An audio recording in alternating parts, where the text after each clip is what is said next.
Good morning, everyone. Happy Wednesday morning to you, and welcome back to Morning Musings. I apologize for not being with you yesterday. I've got this new MacBook Pro, right? Because my old one, which I'm using today, my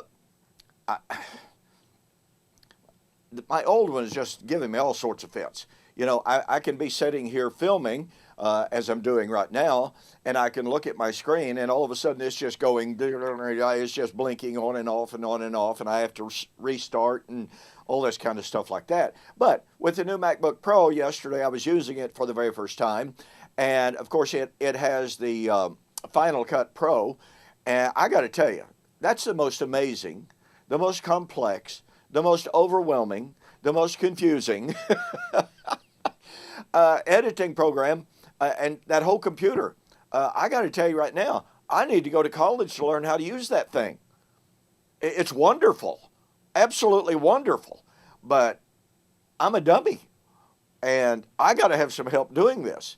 So this morning, I'm using my old MacBook, hoping that it will stay with me a little bit longer until I can figure out this newfangled thing, pardon me, because when I would film with the new one, and it would put something there, but I don't know how to edit it. I don't know how to save it, obviously, because I did manage to film some videos, but then I thought I had managed to do some editing.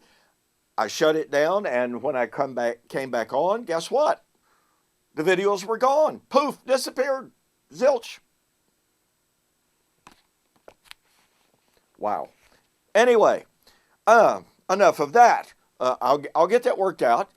And then another thing here. You may notice that I'm holding a book entitled The Death of Adam, the Life of Christ. This is a proof copy. And unfortunately, I found several issues that have to be addressed. But for all of those of you who have contacted me saying, Don, when is your book, The Death of Adam, the Life of Christ, going to be ready? Well, I've been working diligently on it. My good friend Scott Fisher, who has been doing all of the technical aspect on the formatting and of the manuscript, and we ran into more problems on the formatting issues with CreateSpace and Kindle, recently merged. And ever since their merger, there have been a whole lot of technical glitches that weren't present before. And that's what we encountered, and we've still encountered them. Whereas I've never had any issues with pagination, all of a sudden I have pagination issues. Margin issues that I've never had. On and on and on it goes. So anyway, I just want to let you know that the death of Adam, the life of Christ, is getting closer. All right? And thank you for asking. I am convinced you're going to love this book. I am convinced this book provides an awful lot of answers about the nature of the death of Adam.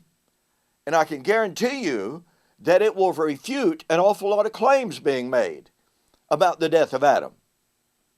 It's very, very thorough in its examination. So you'll want to get a copy of that. And by the way, it will be available on Kindle beginning this week. So for those of you who are Kindle advocates, I want you to know that this book, The Death of Adam, the Life of Christ, will be available this week. I'm doing the final stuff on it this morning. All right? Well, this is Preterist Pilgrim Weekend week. And by the way, this is not going to be a regular morning musing, is in which I examine the scriptures. There's more of a newsy type of thing to bring you up to date on what's going on. But, you know, on Thursday of this week, Preterist Pilgrim Weekend 2019 begins.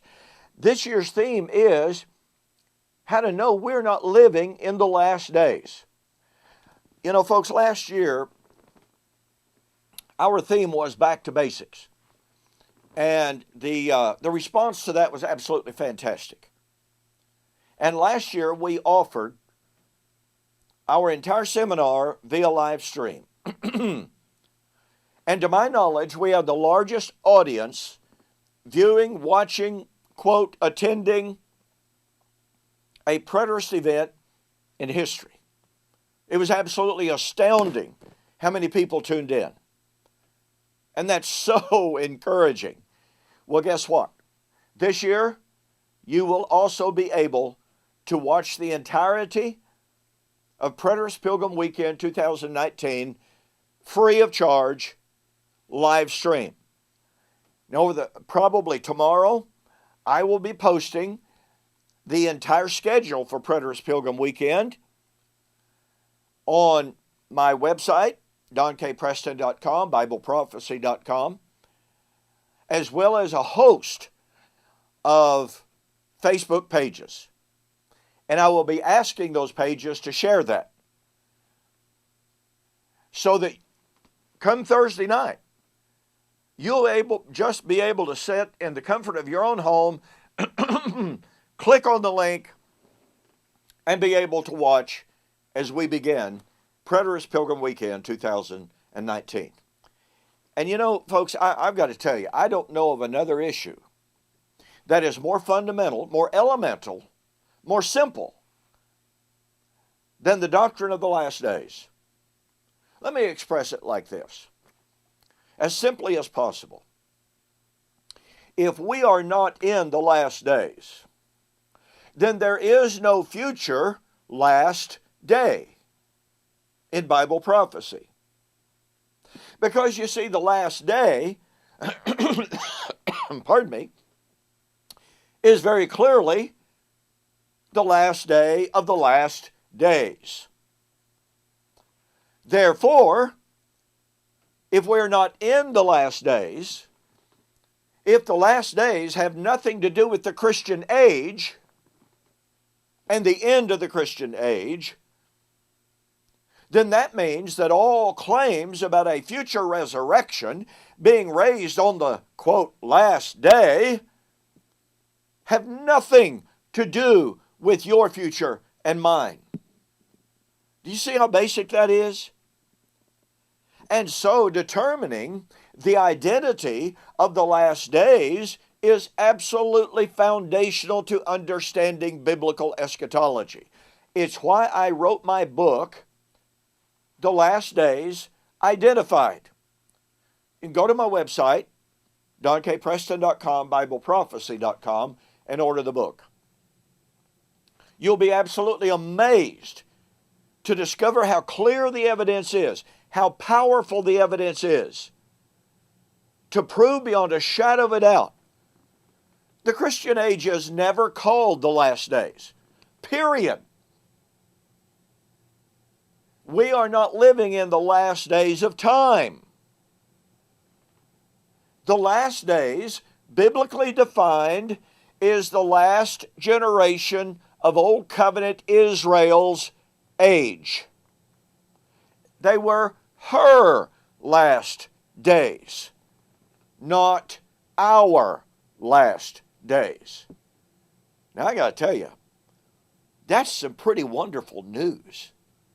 That means there is no great tribulation in our future, climaxing at the coming of the Lord, or in the coming of the Lord.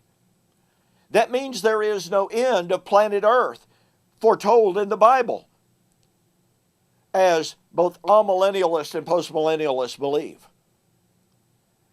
That means that we are living in, well, as I was doing some reading last night on 2 Peter 3, and as Douglas Herrick says in this book, he's got a lot of pretty interesting things to say, that the Bible is not concerned with the end of time. The Bible is not concerned with the end of planet Earth.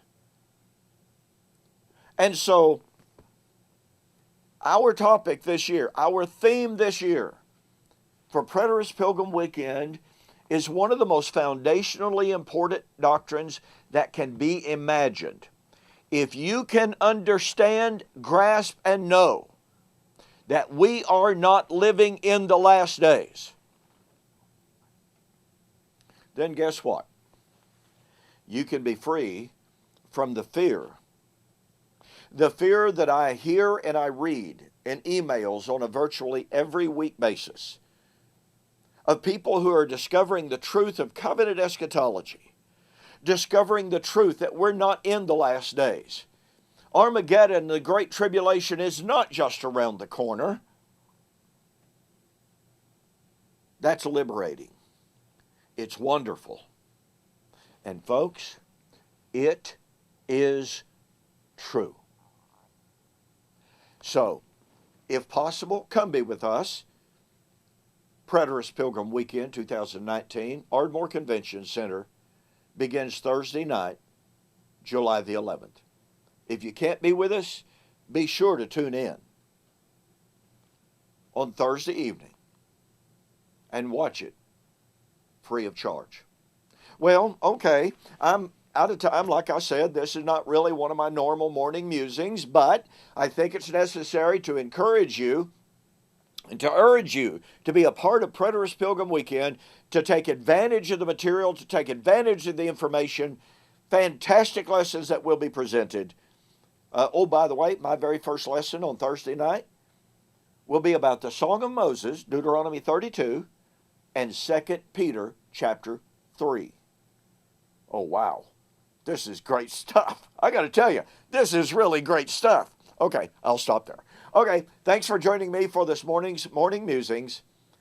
I will see you on the flip side.